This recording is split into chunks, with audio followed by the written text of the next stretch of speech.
right.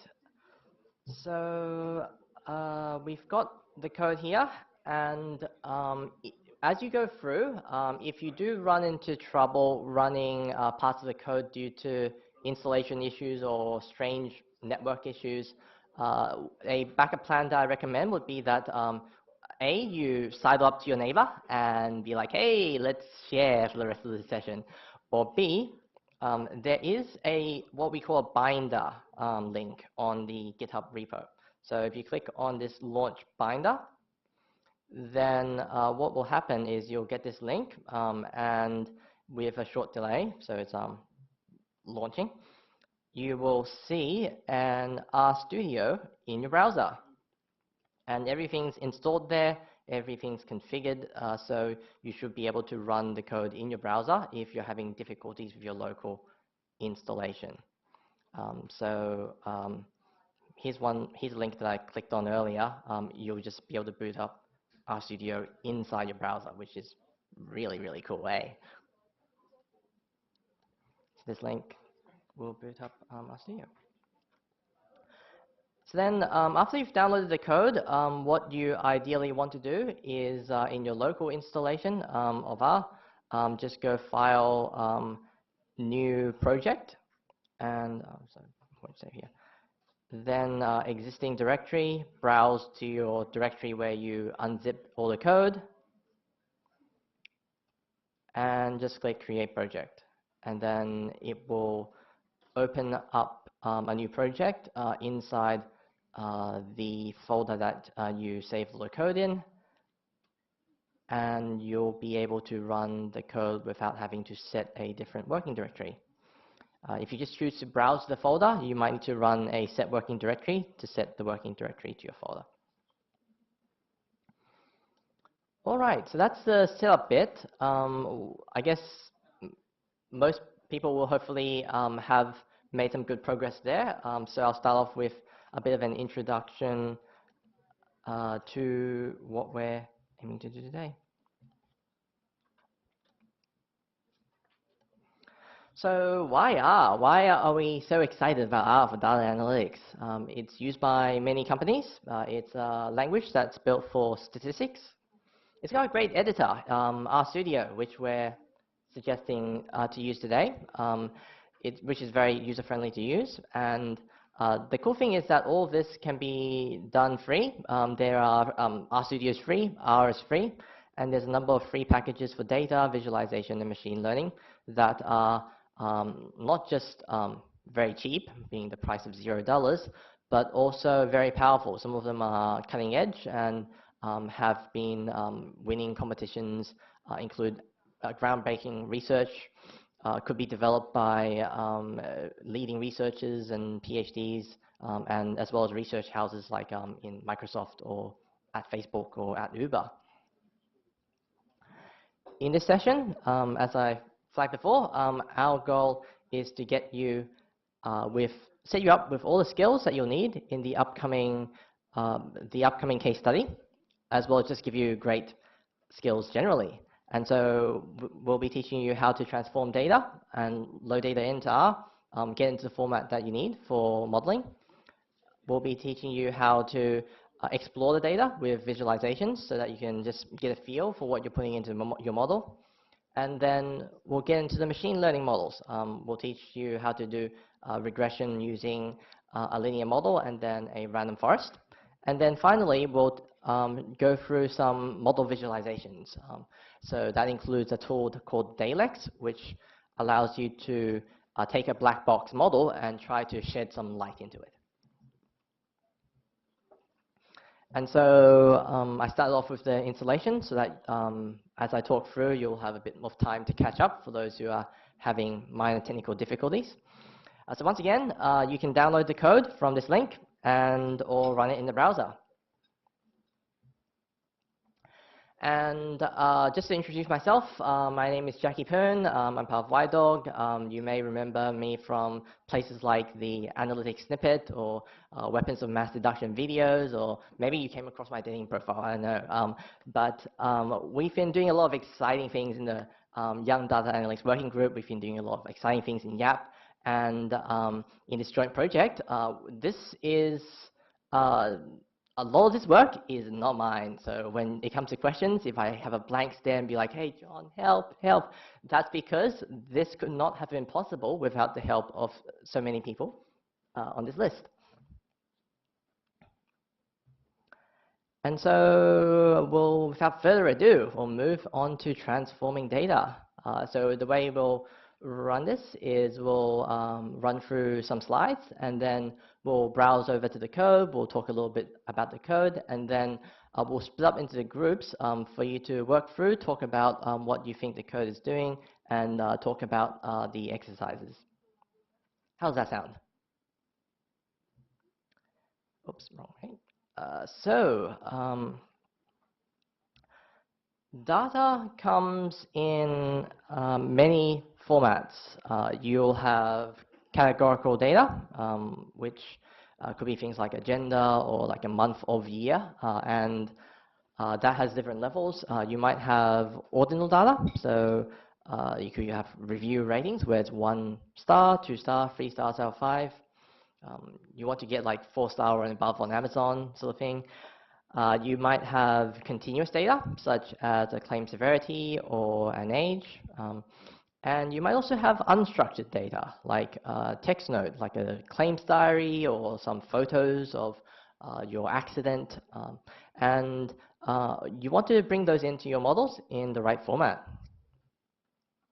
So hopefully you've done parts of the data camp introductory course. We heard very close to the date that DataCamp actually changed the course freeness. Initially, the whole introductory course was free, and it was fantastic. But I understand that that's been locked down a bit, and now you can only access the first bit.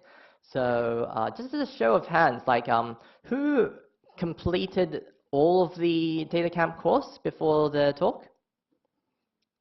Quite a few people. And who was only able to complete the first section? And who ran out of time and didn't get to learn anything about R at all? Who's starting completely fresh? Ooh, no hands. That's good. Slicing data. The cliff notes of this is that if you want to select rows, then you use the first index. So you've got data frame here, df4, just select the first index, so that's the 4th row. Or you can put in a list. So in R, the way to put in a list is with the C function, which creates a list out of the parameters. And then you would just select those particular rows. And if you want to select rows according to a formula, let's say you want to filter for a particular state, that would be taking in the data frame and going, well, state double equals New South Wales. You might be puzzled by why it's double equals New South Wales and not just equals New South Wales. And the reason for that is because quite often in programming, if you want to assign a value, let's just say I want to make x equal 3, then I'll say x equals 3 and enter. And then that will mean that x then equals 3. But if you want to compare two variables, like is x equal 3, then it's ideal in a programming language design to make it a different symbol so that you don't accidentally just make x equal to 3. You're actually comparing x and 3. So in R, they've taken the design choice of saying, let's do the operator for equality as being double equals.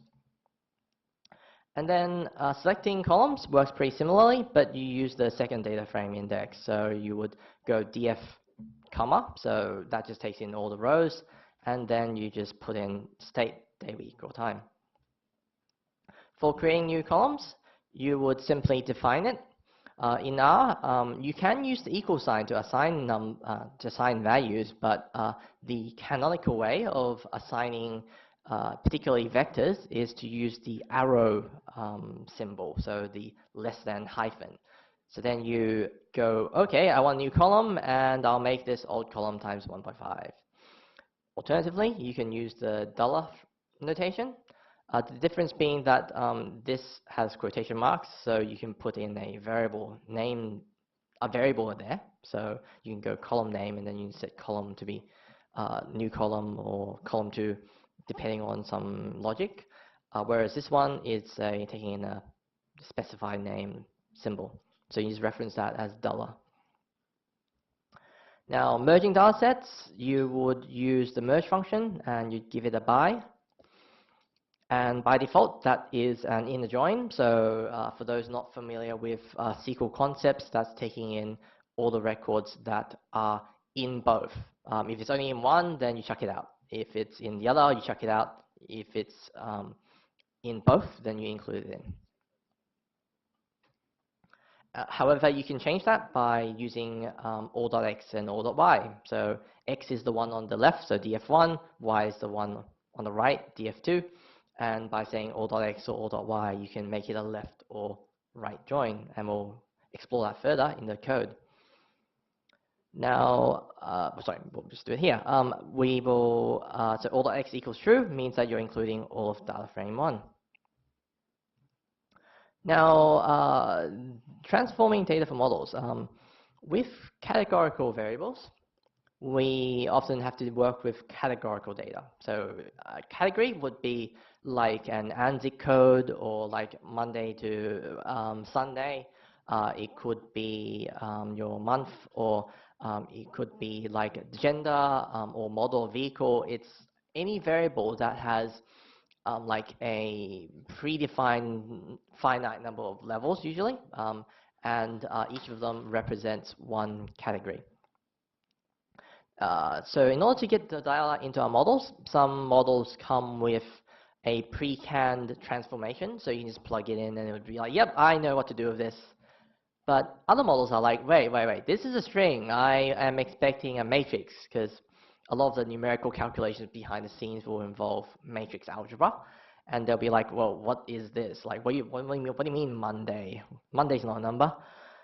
So it's good practice to convert all your factor variables to numeric data before modeling. Now, for data frames, R uses the factor data type. There's actually 2 data types for the textual sort of data. One is factor and one is string. When you import data in, typically the default would be to transform the strings into factors. And just to distinguish between the two, like strings would be, you should use strings if it's free-form text, like a claim diary. Oh, today I spoke with the insured and he reported that he was having some issues with his vehicle. That would be a string data thing, because it could be pretty much anything, it's free-form. Whereas a category would be, as I mentioned before, a structured data variable, like a code, or like a claim loss code, for example, where in this case it would be like vehicle failure. So typically you'd use factors to represent the categories, and they are actually integer variables behind the scenes, which typically saves a bit of memory. And you can inspect what those integers versus levels, how they're encoded by using the levels function. So now, in our examples, we'll be setting flags manually for each gender and state, and we will be creating a set of columns. Actually, before that, let's just go into the code and start off just exploring the data a little bit so that these make sense. All right, so here's our studio. If you've played around with the tutorial, then you should have hopefully had a chance to just take a squiz at this. We have the code up at the top left. We've got the environment, which is the variables we create. We've got the files down below. So hopefully it will look like this. You've got the code, and you've got, actually, you probably have the folder. You probably don't have the code yet. Click on the workshop file. Click on that guy. And then you'll see the code. So there's a lot of files in the folder. There's the data files. There are some files here that support the use of binder. And then there are some files here that are used for GitHub. But the file that you're looking for is the .r source file. And I am hearing someone say that it's very small. So if you have bad eyesight like me, you can go into global options and make the font size bigger. So code, display, oh wait, sorry, appearance, and we'll zoom it to 150%. So quick show of hands when this pops up again. Is this better or worse? Who's for better? Okay, guy at the back. All right, we'll have to work with this a little bit. Oh, this is a bit too big. I'm not sure if we can actually see some of the code now. All right, let's make it 125.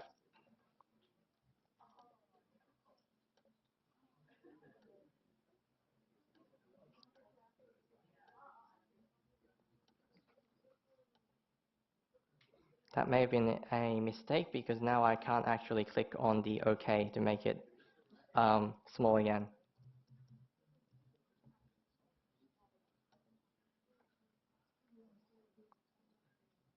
All right, I think that's pretty reasonable. So set your working directory if you haven't already, and load your packages. The packages we'll be using today are random forest, Dalix, ggplot, caret, and reshape2. We'll then apply and load them. We'll read the CSV. So to run code, Control Enter.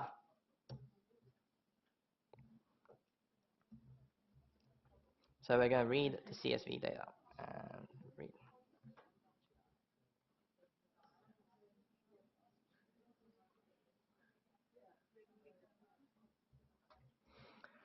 Now, as Actuaries, we have shared a bit of incumbent Thanos, a bit of obsession with deaths. The data set we're looking today is around road fatalities, and we're going to explore what's driving that. So if you were able to run the defs reading in, then you'll have a data set to your right in the environment, which you can click on. And if you click on the data set, you'll be able to actually sample and take a look through it. So we've got a whole lot of details, and we have around road fatalities.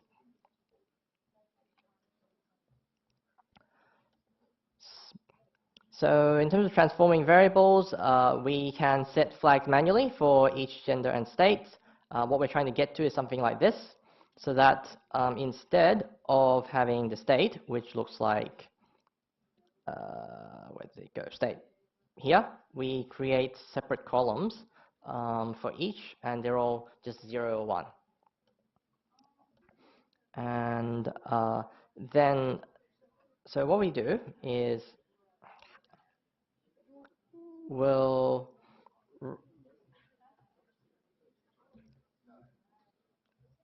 just take a look at the data. We'll set a seed, so just run that, and then we'll just run through up to line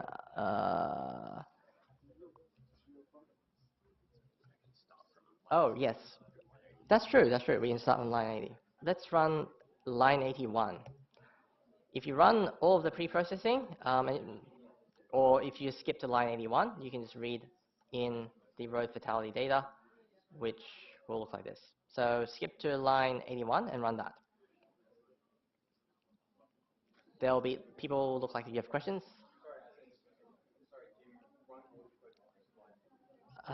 If you want to save time, just run line 81.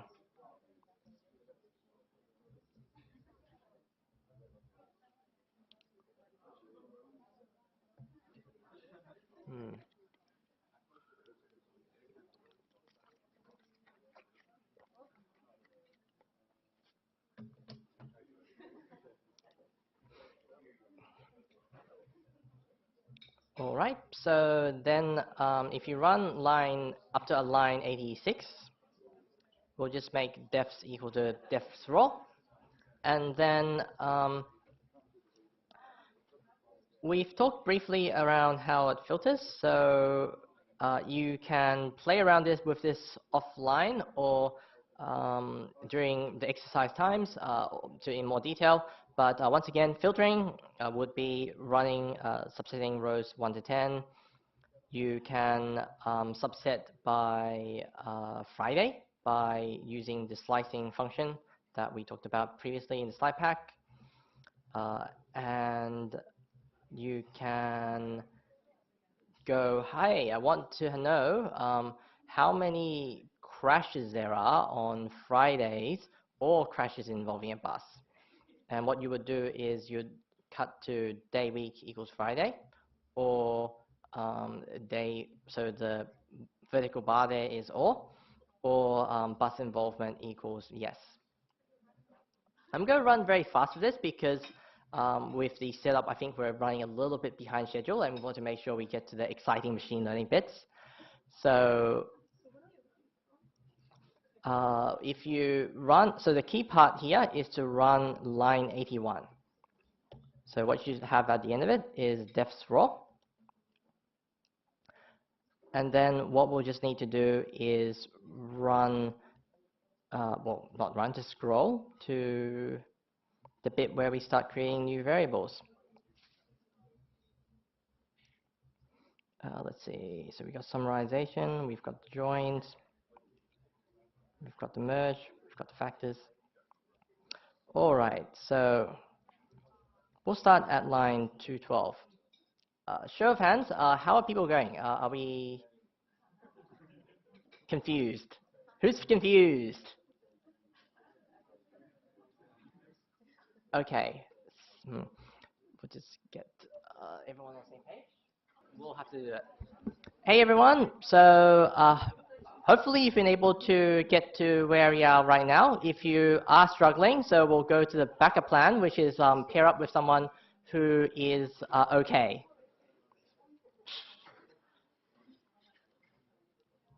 So we'll move we'll skip a little bit ahead to the to line 200. We'll just actually, do we need this? We will, what you should probably do, just so that everyone is on the same page, is go to 202, select all the way up to 0, and then just go Control Enter, and just run that whole thing up to that point, so that way we got no issues. And then what will happen is that we'll just skip ahead to that. All right, so now hopefully we are all on the same page. So we'll go and browse through our newly created defs2. Defs2 is meant to be a merge of the original data with some new features created. We'll then look at the just go back down. All right, cool. So we've got different levels, so which you can look at by running this code around the gender. So in your data, by running levels of def2, $gender, you have female, male, unspecified, which is interesting. So you've got men and women, and there's data there that isn't like cleaned up. So you can potentially just combine the -9 with the unspecified, because -9, it doesn't make sense. So if you run that, then now your genders will just be male, female, and unknown. And similarly, you can tidy up some of the other data as well. It's very important to clean up your data, even if you're running well behind schedule,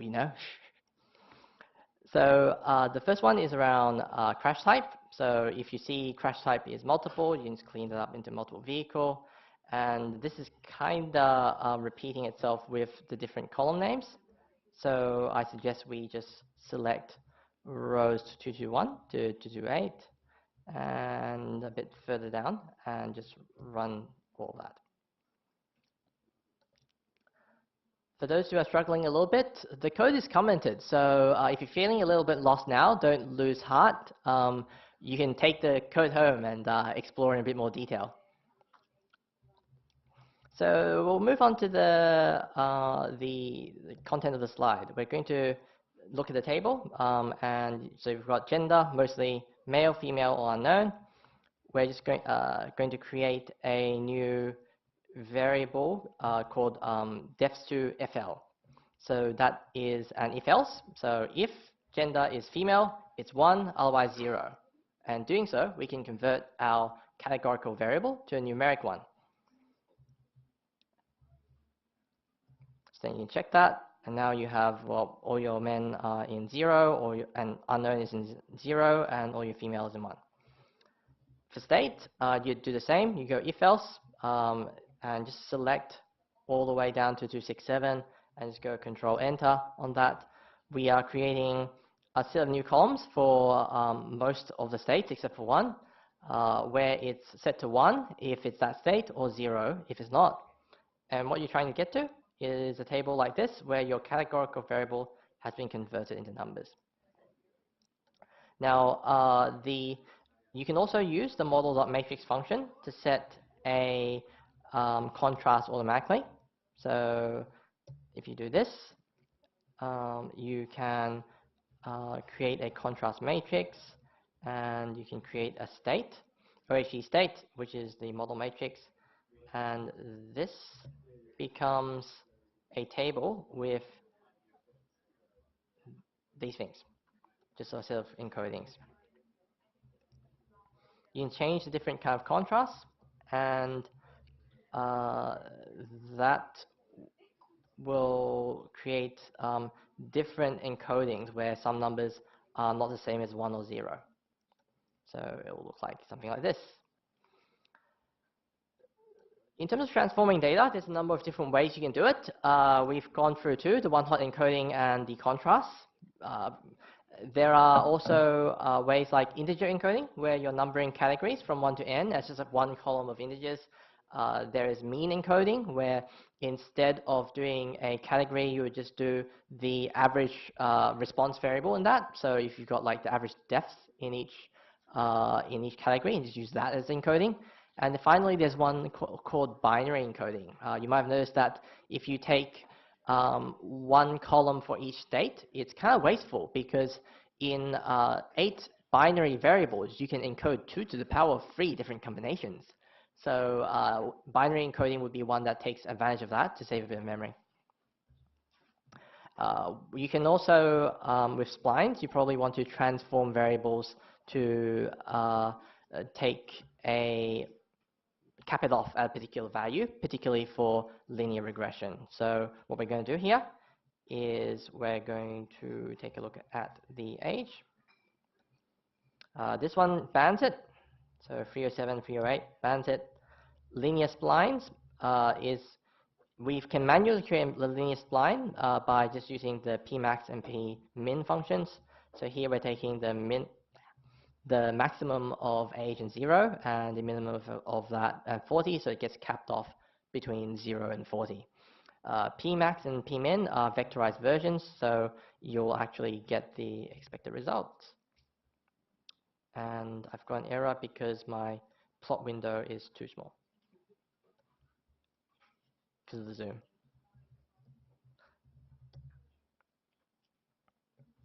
So you can view your plots in the down right panel under the plots tab. We'll move on to basic visualize. Yes? Yes. Yes. Yeah, that's true. That's true. So common transformation of continuous variables are splines. Some other machine learning models don't require it. And there are exercises, but I think we'll have to skip that because we are running a little bit behind schedules. But let's open it up to questions. Or are we too confused to ask any questions? Yeah, or are we too confused? How do you set your directory? There's a...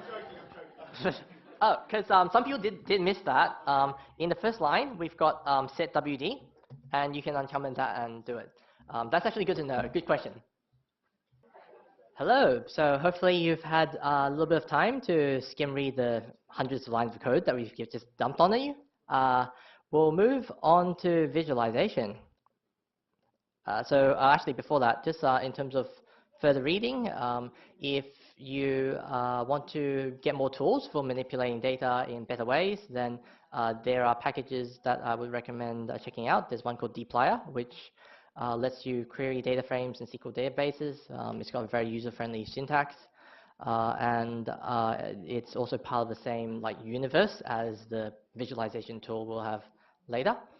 And then we have data.table, which is really, really fast and lets you read millions of records in really, well, depends on your computer, but not a lot of seconds. So exploratory visualizations.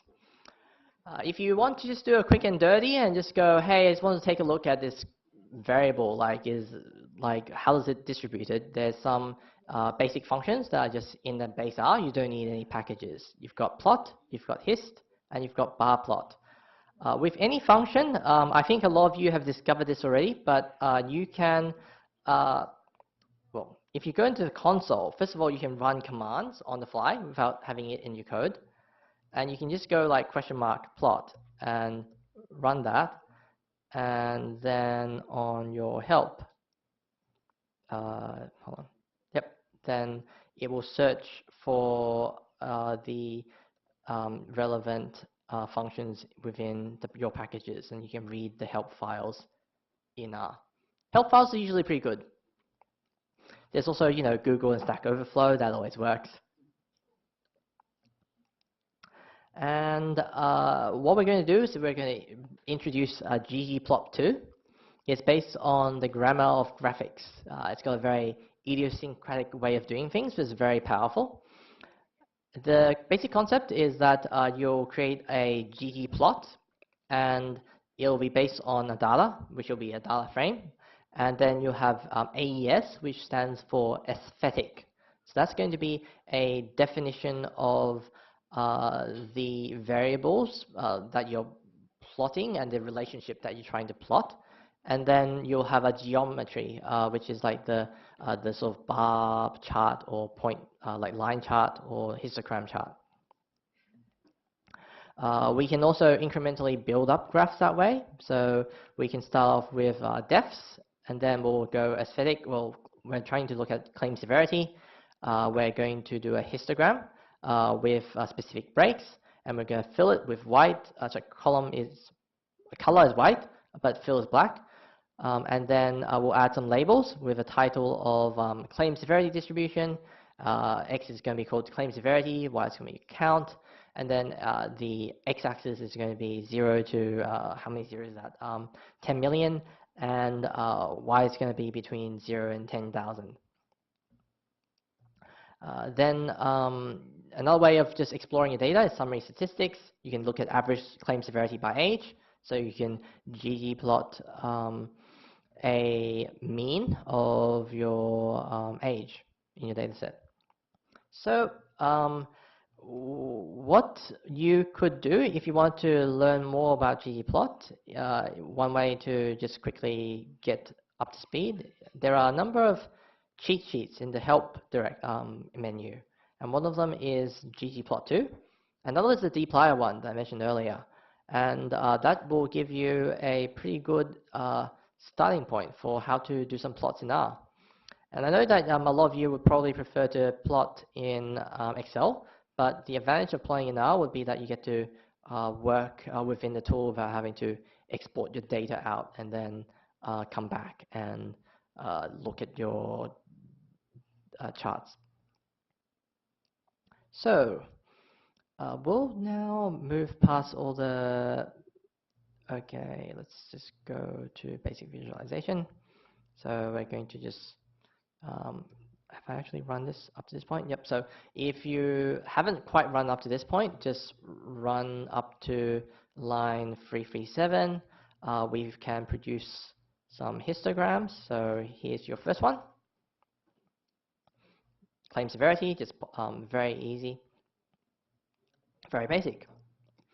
You can also set the breaks, and you can also plot another variable. So bar plots, once again, question mark, bar plot will give you a very detailed, very detailed set of instructions. And another way to look at things is you just do a quick summary of the information. We can just bar plot and just look at the records by month. And this all checks out. I think it's important to spot check your data. You might find that like there's a weird spike in one particular month, and it could well be that your data always like has dummy variables for a number of records, and they've just defaulted it to December because they can. Now, we will, if you just run all the way to ggplot2, ggplot2 looks like this. It looks a lot nicer out of the box, and you can build up to different components. You can also customize the axes like so.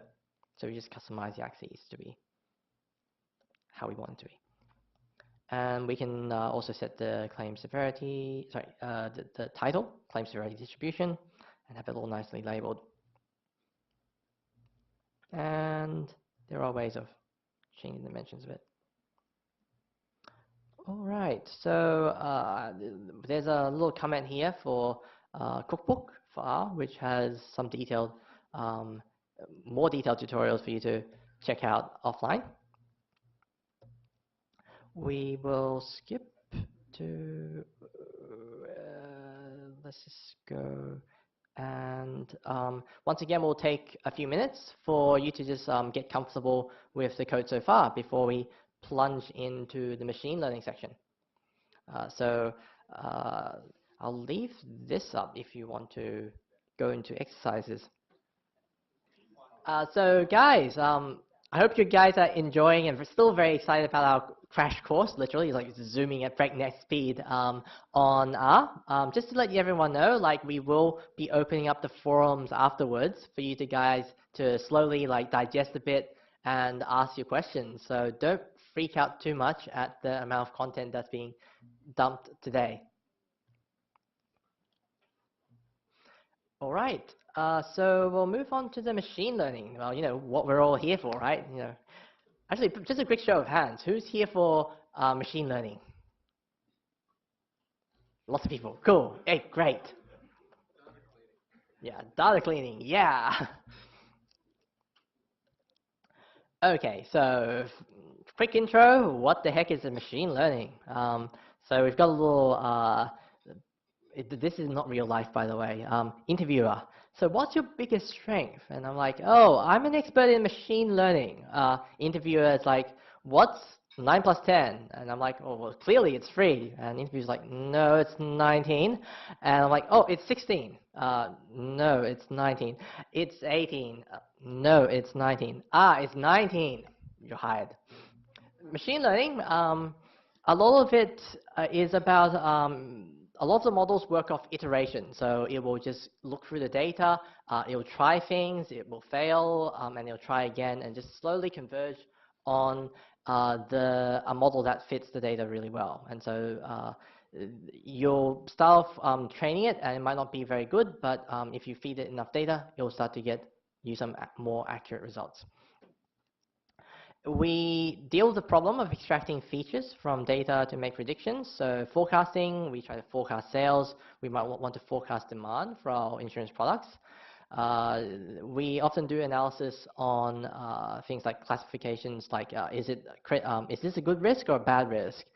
Is this a fraudulent claim or a legitimate claim? And we look for patterns. So quite often we might be playing around with a pivot table and going, hey, what's driving this particular response? For problems like that, machine learning could potentially help.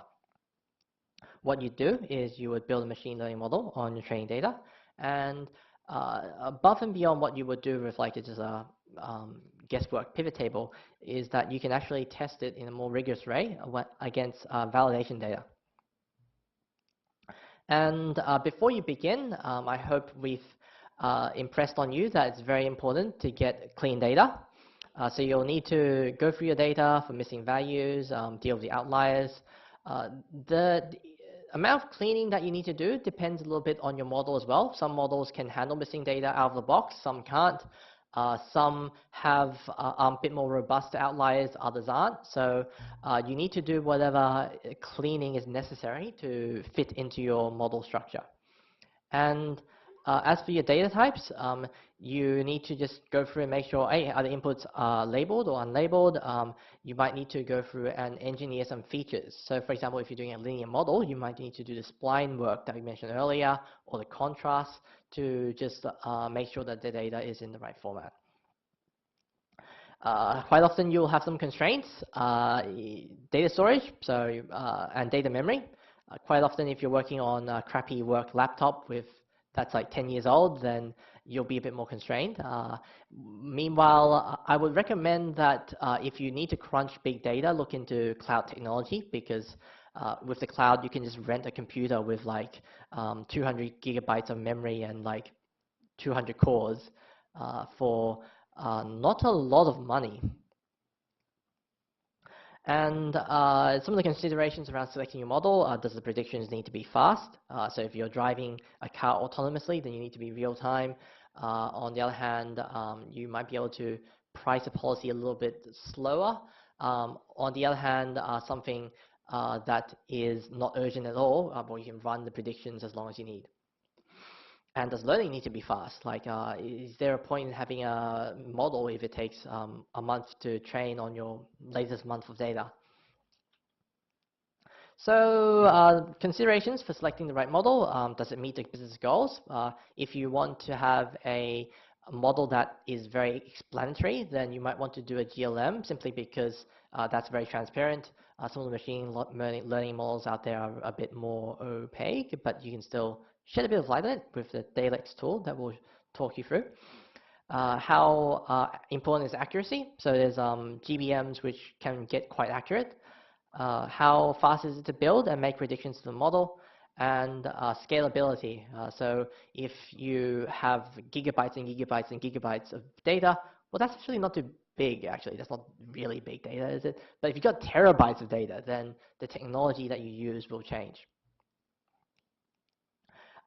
Here's someone's opinion on the left of the trade-off between interpretability and accuracy. So linear regression, you've got all the coefficients, so you know exactly what the model's doing. You've got decision tree, once again, you can just figure out where all the splits are and you know what it's doing. But then on the other side of things, you have boosting and neural nets, where it can get you higher accuracy because it can model non-linear effects, but the explainability reduces with it. Now this guy really likes random forest and deep learning, but I'm not sure if I necessarily agree. In a lot of real world benchmarks, personally I find boosting beats random forest quite often, and deep learning and neural nets are the same. But broadly, there's a lot of options out there, and there is a trade-off between getting the accuracy and having a clear idea of what exactly it's doing. And you should choose the right algorithm for your problem. So today we're going to run through linear regression, and then k-means clustering and random forest. So linear regression, I think you all know from your undergraduate stats, but we're going to just run through it in the context of building it in R. So just as a recap, you're trying to fit a low objective function, which is often least squares, but could be a different error function if you go into the generalized linear regression version of it. And you're trying to find a line of best fit, quote unquote, using your explanatory variables. So in terms of preparing the data, you want to remove variables that are very closely related, because often you'll have convergence issues if you've got these correlated variables. You'll have one coefficient that just blows up one way, and the other coefficient will go the opposite way for two very similar variables that are off by a little bit. Advantages of linear regression: well, it's fast, simple, widely used, you know exactly what it's doing. Disadvantages: it's a linear relationship, so you're kind of constrained. If you've got something that's quite complex and things interact in funny ways, then you might not get the full explanation for your data.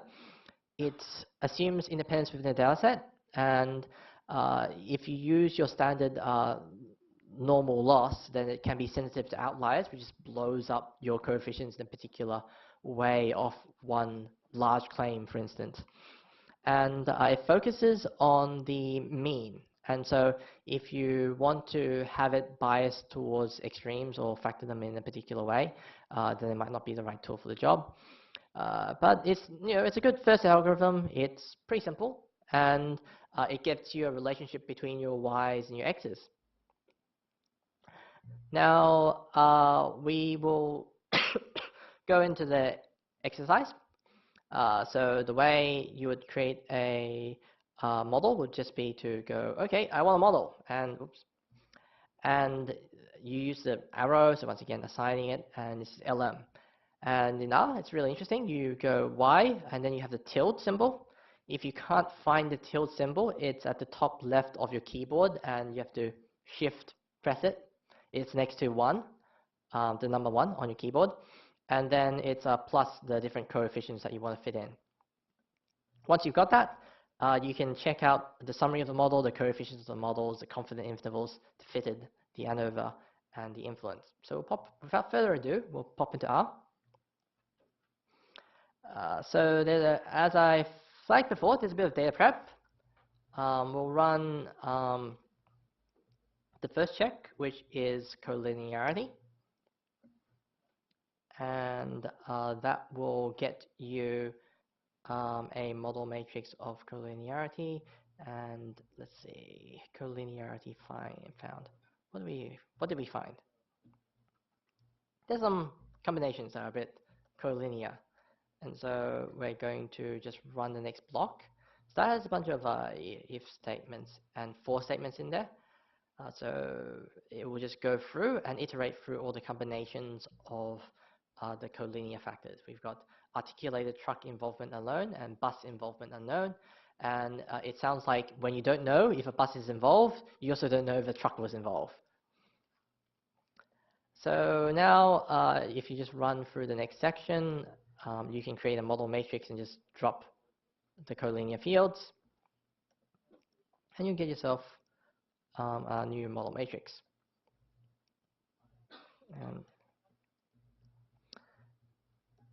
And actually, before we go into the linear models, because I think the code for that is actually later, we will just run through k-means. So the idea of k-means is that you want to find clumps of data. Like you might just have the business question of like, hey, what kind of customers do I have? And it's a very general sort of question, and you got all this information about your customers, and you're like, well, what do you mean, what kind of customers do I have? Well, clustering can help you answer that. It'll be, okay, let's say I want 3 clusters. If I were to group up our customers into 3 different ways, what is the 3 blobs that I would cut it up into? And k-means will go off and it will figure out the centroids, so the center of the different, the 3 blobs, and it'll tell you, oh yeah, okay, so customer group A is people like this, customer group B is people like that. And it'll try to minimize the distance between points. So here's a visual example. Hey, I want 3 clusters. So you've got your different colors, red, blue, and yellow. And you can see a blob of red at the top is sort of all clumps together. You got a clump of blue together on the top right, and then you have everything else in the yellow section towards the end of this fitting process. So that's visually how k-means clustering would work, to cut up your data into 3 pieces. Advantages, it's easy to implement. You have to provide like an initial choice of centers though, and that can be subjective. If you just pick random centers, that has a potentially strong impact on final results. And because you're trying to minimize distances, rescaling your data set can change the results, because suddenly your distances are different if you scaled age one way versus like if you stretched it out and had everything far away. So the sort of uses that you would have would be customer segmentation, like I mentioned earlier. What kind of customers do I have? And sometimes it can be useful for insurance fraud as well. You want to cluster up your fraudulent, you look for claims that are like your fraudulent claims based on the distances. So back to the R code very shortly. The way you would fit it in R is you just use the k-means function, and you have to specify some predefined number of clusters and model attempts. So clusters, we're going to do 1 to 5, and then we're going to run it 5 times. We're going to run the model 5 times with 1 cluster, 2 clusters, 3 clusters, and 4 clusters, and 5 clusters. And you see how quickly that ran. And then what we're trying to understand is the distances within each cluster and the average distances there. And we're trying to find a sweet spot. So it's like how many, this goes back to the question, like if you want to split up your customer set, like how many set blobs do I want to split it up into? And the rule of thumb is called the elbow method, where like, okay, so here's my elbow. And you're trying to find where my elbow is. So my elbow is here. So it looks like it's about 2, where it pivots and starts flatlining. So adding more clusters stops giving you the sort of gains to the minimizing the distances after that. And what am I doing here? We're running down. What are you comparing in that instance? What are you clustering on? The age and The speed limit. So in the first piece of code, we're just clustering by just one variable, the age. And we're trying to find clusters of age. And within the second set of code, we're clustering by speed limit. But you can, I believe, cluster on multiple variables. Okay, so we'll just go on to this. So we'll just cluster by age again. And we'll plot that. All right, so here's our data plotted by the 2 clusters. We've just chopped it up into 2, under 40s and over 40s. And then we'll cluster within speed limit.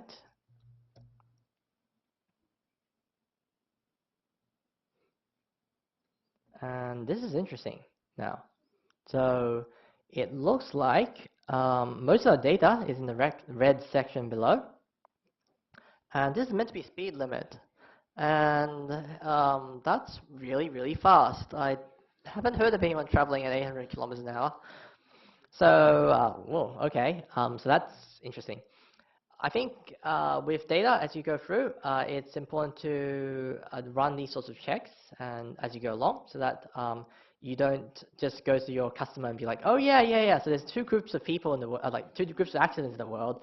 You got things running according to the laws of physics, and the ones that break the laws of physics. I'm sure the customer will really appreciate that. Okay, we'll go back to our linear regression. So it's good practice to split up your dataset into model, test, and holdout sets. And the concept is that you fit your model on the modeling or training datasets. Then you check if it's working out for you in the test set, and you play around with things. So you just iterate a bit on that. And then finally, you apply your final model to your holdout set and see how that looks overall. Let's see if that's actually a slide in this, I think. Yes, so k-means, you can, yep, we skip past that. Going things out of order. So the linear model runs off LM. So claim severity, tilde, so that's a relationship. Claim severity is a relationship of state, day, week, crash, and all these other things.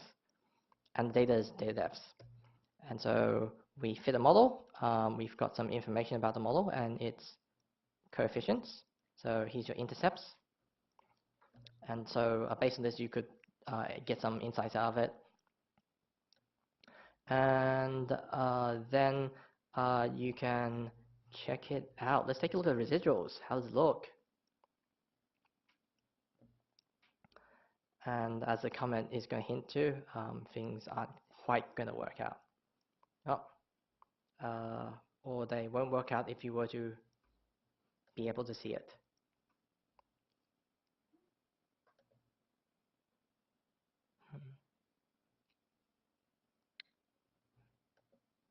Is my computer just slow?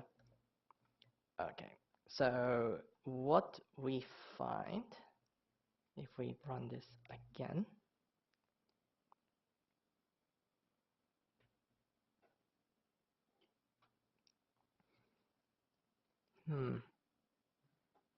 and I'm starting to regret bringing my very old laptop here. It's running. All right, while it's running, I'll just keep going with the other materials. So what you should find when it finishes running is that the QQ plot doesn't quite look right. Oh, there we go. So you can see that it kind of curves up if you squint a bit. Whereas you're expecting it to actually run according to the line there. So the error structure might not be right. All right, decision trees. We're starting to get into the exciting stuff. Oh yes. Yes, okay, cool. Let's pause for a few minutes, explore the code today, get comfortable, and ask questions. All right, let's get back into it. So, decision trees. It's pretty simple concept, but perhaps not something that you might have seen before. But imagine a model that works like the thing on the right, like, are you fit? If you're age less than 30, then you branch off to the left side. If you're age over 30, then you're not young actually, you can get out of here. But no, you get off to the right side, and then the next set of questions differ depending on whether you're under 30 or over 30. Do you eat a lot of pizza? Yes, well, you're unfit, sorry, you're unfit. But if you don't eat a lot of pizzas, then you're fit. But then on the right, if you're over 30, it's just around whether you exercise in the morning.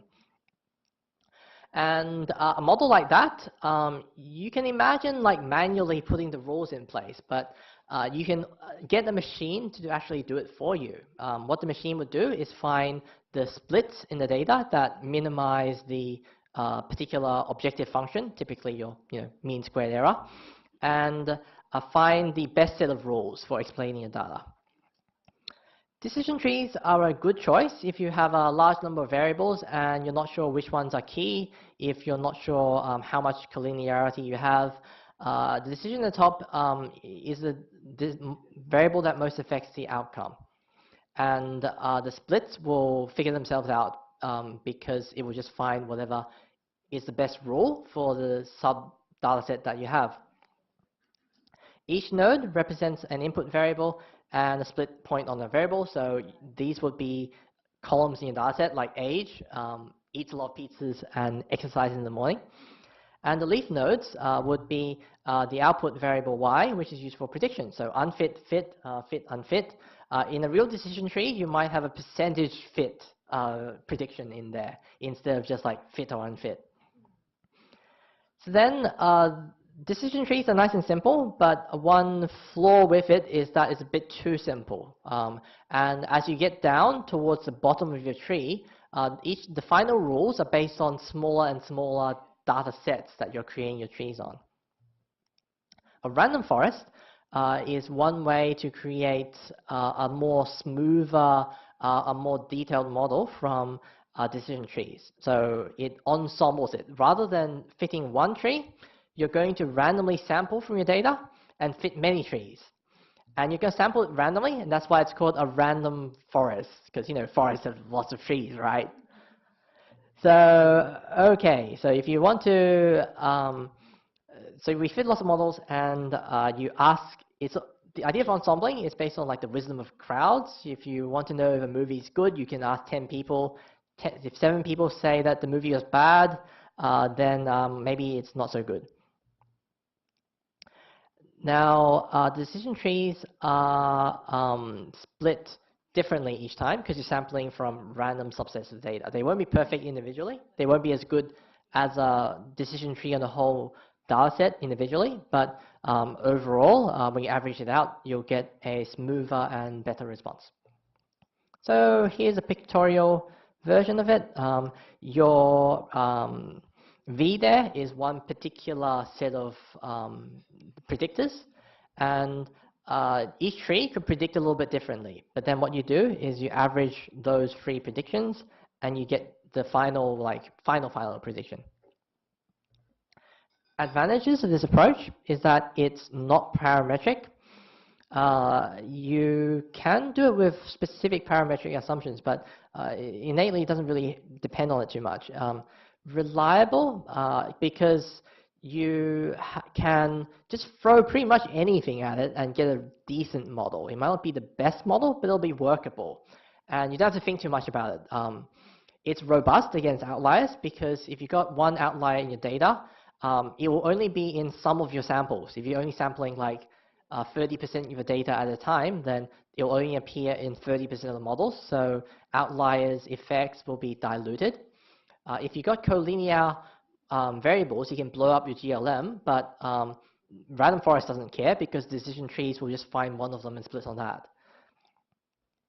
It doesn't tend to overfit, because you're averaging a large number of independent models, and it's quite scalable. Like you can fit it in parallel. You can just farm it out to 100 computers and tell it to fit 100 models each, and now you've got like 10,000 models to average between all of them. And but there's some disadvantages. You can't see as clearly what's going on. Decision trees are crystal clear, but when you've got like 10,000 of them, it's less clear what's going on. There are parameters to adjust. Generally, default will work, but there is a bit of finessing that you might want to do for it if you're not getting the best results. And it doesn't iteratively improve. Because each of them is fit individually, each of them will be equally flawed, so to speak. If you fit more trees, you get a better average. It averages out the noise, but you don't necessarily improve on the errors of the combined model. And that's something that gradient boosted trees would address, but we won't have time to cover that today. And prediction performance can be slow, particularly. If you've got 10,000 trees, then you need to actually run through your data through 10,000 trees to get your 10,000 predictions and then average them. But it can also help identify significant variables using the variable importance plot. We've got, I'm not sure if we have time for the exercise, but we'll give it a go. Let's try to fit a random forest, and you don't have a lot of time for this. Right now, you should hopefully be at line 546. And what we're trying to do is we're going to fit a random forest. The parameters are, first of all, the function is called random forest. You need to put in your relationship, put in your data, and just plug in whatever you want for node size, entry, and mtry. Don't go overboard though, because otherwise you'll blow up your laptop. I'll give you guys about 5-10 minutes, and then we'll move on to the last section around looking at what we've done. So as a hint, the data set in question that you built the linear model on can be used as a reference example. And also, we're trying to fit it on depth M. So one way in practice that you would do this is you just pop open the depth M dataset, and you go, hey, what columns are in there, and what's relevant to my analysis? So that's going to be your hints. All right, guys. So just in the interest of time, if you scroll down a bit, there's a model solution. Haha, model solution. Where we just create a random forest on the relationship, so the claim severity, which I understand, and it's the predictors are a lot of the columns that we saw earlier, and we're just going to fit 50 trees in this example. Now, we'll just go back to the slides. So where to from here on machine learning? Well, There's a lot of links here that could be helpful if you want to learn more, and there's certainly a lot of different algorithms out there which have advantages and disadvantages. Going into that little like diagram earlier, we've also got some of the weapons of mass deduction videos, including Minfan's hilarious cat boost video, which if you haven't seen, you really should check out. It's awesome. And then my like more amateur XGBoost intro. And I've got also an analysis snippet that talks about how to fit a neural network. But we'll now move on to model interpretation. So we'll talk through a tool called YDAWG, and that, yes. Oh, yes. Yes, so if you haven't run the random forest, run line 593 now, because it's going to take a while. I think mine is done, so I can just summarize it. Okay, cool. So there's a bunch of stuff happening, and oops, plot. Yep, I have zoomed that to need more space.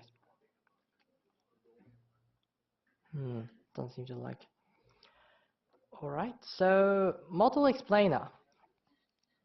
What is going on in my black box model? So what you would do is you would create a YDAWG model explainer, which takes in a particular model. So in this case, it's going to be our random forest. Here, we're going to take in the data, and we're going to try to understand a particular target variable. And what YDAWG can tell us is several things. The first is variable importances. Variable importances is, okay, I've got a model. What is contributing to the model predictions? And in the case of the random forest, it could well be that the crash type is what drives the claim severity the most. And state is a bit of a factor, gender is a bit of a factor, and then there's things that, that's the linear model, and then the rest don't really matter.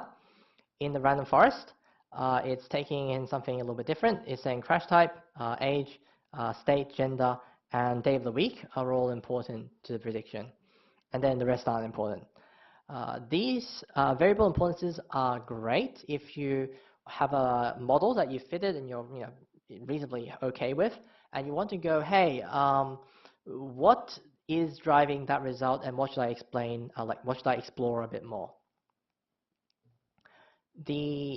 Once you know what's important in predicting, the next question is, well, okay, so how is it affecting the predictions? So the partial dependence plot is one way, literally, you can use to understand that a bit better. So here we've got the variable response for the explainer by age for partial dependencies. So by age, you've got a very interesting relationship from the random forest, very non-linear. But the linear model is linear because it's a linear model. So that's a good way of then understanding that relationship that's captured in the model. And then in the actual versus model predictions, you can try to then test how well the models work against the actuals. So by age, in the dataset, you've got a pretty crazy relationship by age, but it looks like both the random forest and the linear model underfits that relationship a little bit.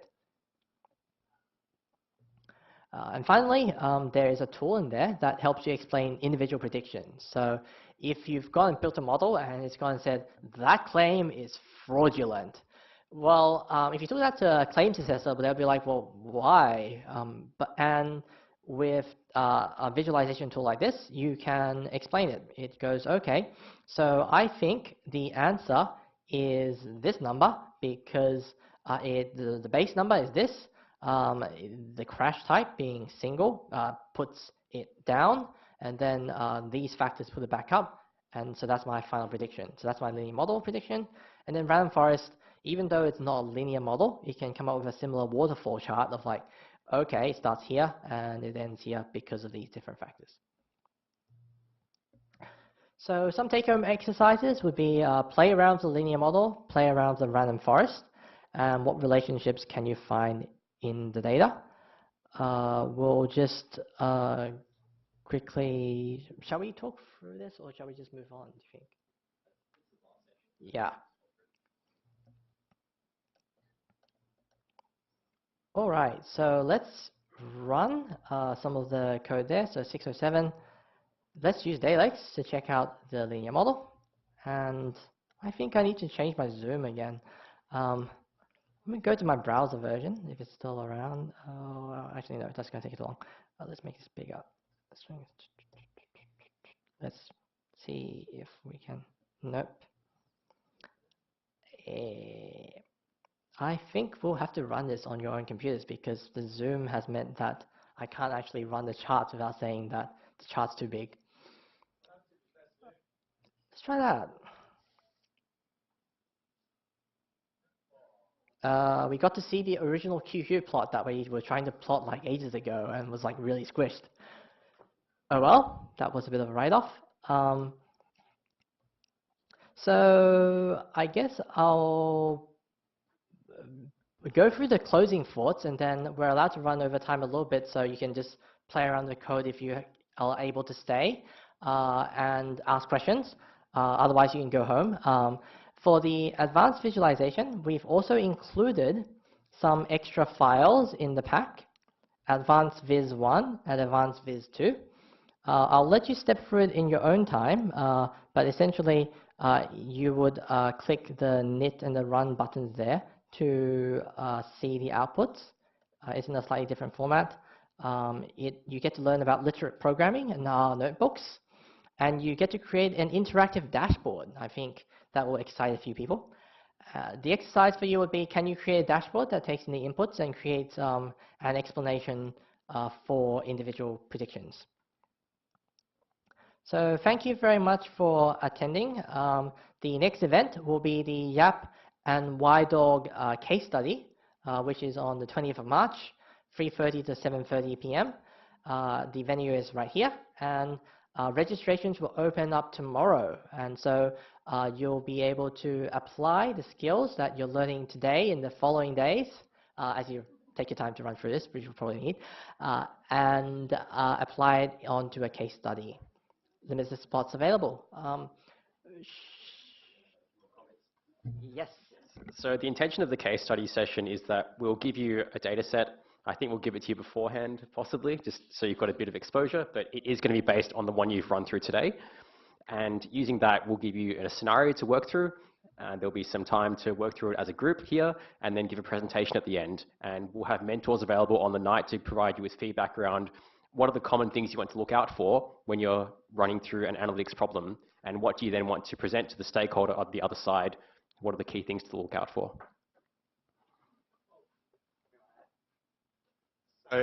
So we will send you a link tomorrow via email so that you can register, because you can't register right now. The spots will be limited to 60, but yeah, the link won't open until we send you the email, so you guys get first tips.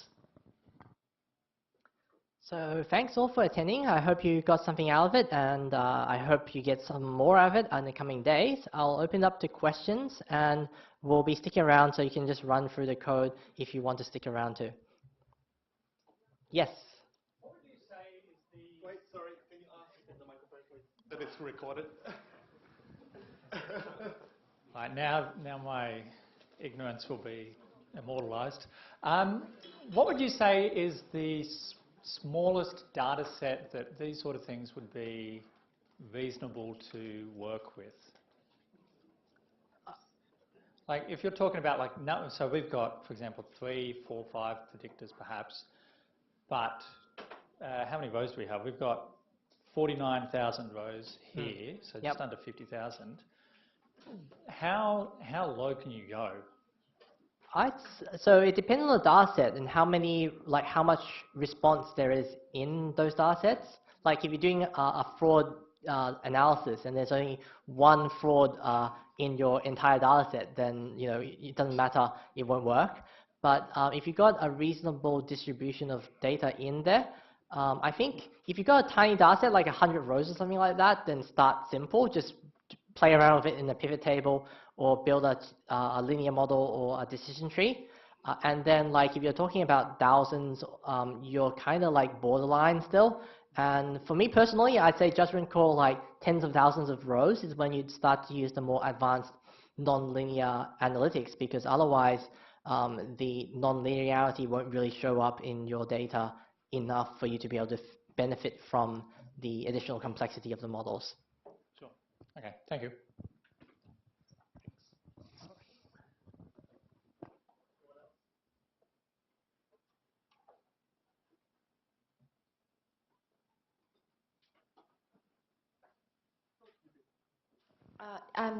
You mentioned earlier the slide pack would be made available.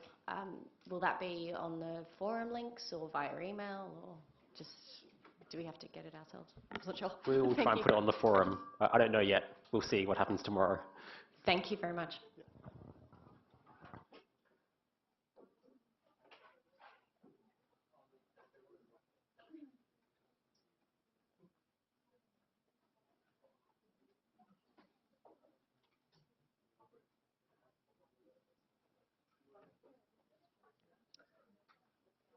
Cool. I guess I'll close off for the general questions, but I'll stick around afterwards for like running through the code and stuff like that. Thank you, everyone.